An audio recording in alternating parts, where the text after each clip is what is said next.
first in the history of Assam, the Indian Air Force will carry out a massive airlift exercise today in flood-hit Assam. The Indian Air Force will airlift 108,000 litre of petrol and diesel to Silchar in Barak Valley, which has been badly hit by the deluge. Assam Chief Minister 𝐁𝐚𝐫𝐵 gave more details into the Indian Air Force's mega airlift exercise today.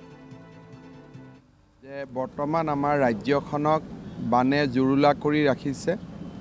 ৰাজ্যখনৰ এক প্ৰকাৰ ক'ব গ'লে আজিৰ দিনটোত কাৰ্বি আংলং জিলাক বাদ দি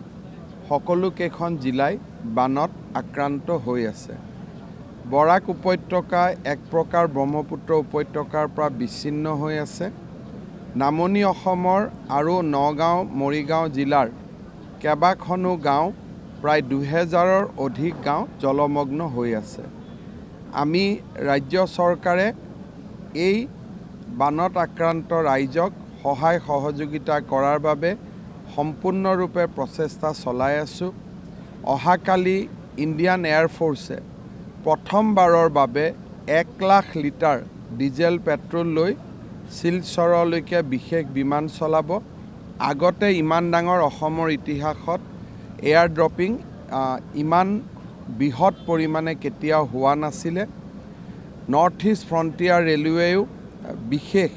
relief train চলাবৰ বাবে তেওঁলোকে আমাক আগ্ৰহ প্ৰকাশ কৰিছে উপায়ুক্তসকলে নৰ্থ ইষ্ট ফ্ৰণ্টিয়াৰ ৰেলৱেকো ব্যৱহাৰ কৰিব ইণ্ডিয়ান আৰ্মিৰ কেইবাটাও কলামে ৰিলিফ আৰু ৰেস্কিউ অভিযানত লাগি আছে